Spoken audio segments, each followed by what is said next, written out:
1 Coríntios, capítulo 15. A ressurreição. Também vos notifico, irmãos, o evangelho que já vos tenho anunciado, o qual também recebestes, e no qual também permaneceis, pelo qual também sois salvos, se o retiverdes, tal como vô-lo tenho anunciado, se não é que crestes em vão. Porque primeiramente vos entreguei o que também recebi, que Cristo morreu por nossos pecados, segundo as Escrituras, e que foi sepultado, e que ressuscitou ao terceiro dia, segundo as Escrituras, e que foi visto por Cefas e depois pelos 12. Depois foi visto uma vez por mais de 500 irmãos, dos quais vive ainda a maior parte, mas alguns já dormem também. Depois foi visto por Tiago, depois por todos os apóstolos, e por derradeiro de todos me apareceu também a mim como a um abortivo, porque eu sou o menor dos apóstolos, que não sou digno de ser chamado apóstolo, pois que persegui a igreja de Deus, mas pela graça de Deus sou o que sou, e a sua graça para comigo não foi vã. Antes, trabalhei muito mais do que todos eles, todavia não eu, mas a graça de Deus que está comigo. Então, ou seja eu, ou sejam eles, assim pregamos, e assim haveis crido. Ora, se prega que Cristo ressuscitou dos mortos, como dizem alguns dentre vós que não há ressurreição de mortos? E se não há ressurreição de mortos, também Cristo não ressuscitou. E se Cristo não ressuscitou, logo é vã a nossa pregação, e também é vã a vossa fé. E assim somos também considerados como falsas testemunhas de Deus, pois testificamos de Deus que ressuscitou a Cristo, ao qual, porém, não ressuscitou, se na verdade os mortos não ressuscitam. Porque se os mortos não ressuscitam, também Cristo não ressuscitou. E se Cristo não ressuscitou, é vã a vossa fé, e ainda permaneceis nos vossos pecados. E também os que dormiram em Cristo estão perdidos. Se esperamos em Cristo só nesta vida, somos os mais miseráveis de todos os homens. Mas agora, Cristo ressuscitou dos mortos e foi feito as primícias dos que dormem. Porque, assim como a morte veio por um homem, também a ressurreição dos mortos veio por um homem. Porque, assim como todos morrem em Adão, assim também todos serão vivificados em Cristo. Mas cada um por sua ordem, Cristo, as primícias, depois os que são de Cristo na sua vinda. Depois virá o fim, quando tiver entregado o reino a Deus, ao Pai, e quando houver aniquilado todo o império e toda potestade e força. Porque convém que reine até que haja posto a todos os inimigos debaixo de seus pés.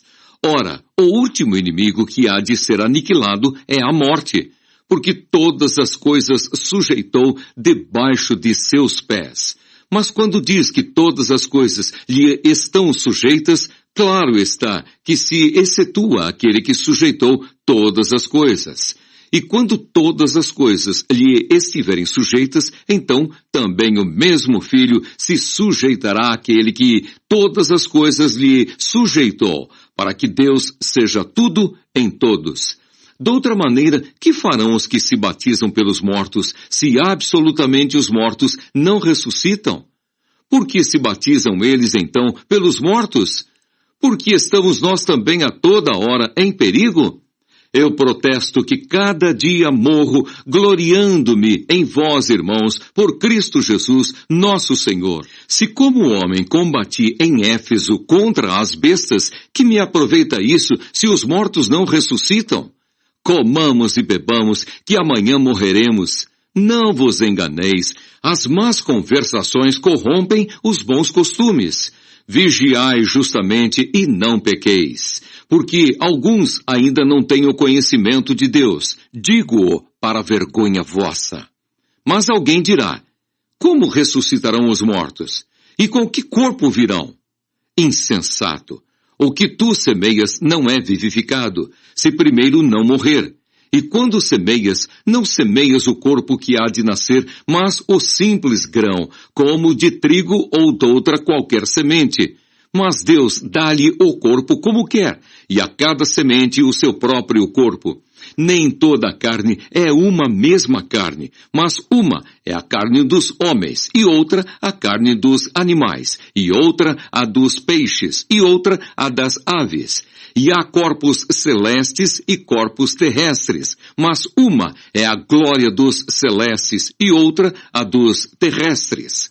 Uma é a glória do sol, e outra a glória da lua, e outra a glória das estrelas, porque uma estrela difere em glória de outra estrela.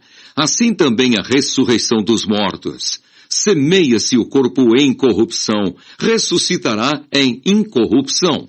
Semeia-se em ignomínia, ressuscitará em glória. Semeia-se em fraqueza, ressuscitará com vigor. Semeia-se corpo animal, ressuscitará corpo espiritual. Se há corpo animal, há também corpo espiritual. Assim está também escrito: o primeiro homem, Adão, foi feito em alma vivente, o último Adão em espírito vivificante.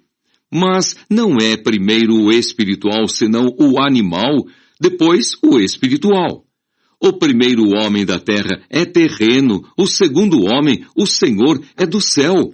Qual o terreno, tais são também os terrenos. E qual o celestial, tais também os celestiais. E assim como trouxemos a imagem do terreno, assim traremos também a imagem do celestial. E agora digo isto, irmãos, que carne e sangue não podem herdar o reino de Deus, nem a corrupção herda a incorrupção. Eis aqui vos digo um mistério. Na verdade, nem todos dormiremos, mas todos seremos transformados, num momento, num abrir e fechar de olhos, ante a última trombeta, porque a trombeta soará e os mortos ressuscitarão incorruptíveis, e nós seremos transformados. Porque convém que isto que é corruptível se revista da incorruptibilidade, e que isto que é mortal se revista da imortalidade. E quando isto que é corruptível se revestir da incorruptibilidade, e isto que é mortal se revestir da imortalidade, então cumprir-se-á a palavra que está escrita: tragada foi a morte na vitória. Onde está, ó morte, o teu aguilhão? Onde está, ó inferno, a tua vitória? Ora, o aguilhão da morte é o pecado, e a força do pecado é a lei. Mas graças a Deus, que nos dá a vitória por nosso Senhor Jesus Cristo. Portanto, meus amados irmãos, sede firmes e constantes, sempre abundantes na obra do Senhor, sabendo que o vosso trabalho não é vão no Senhor.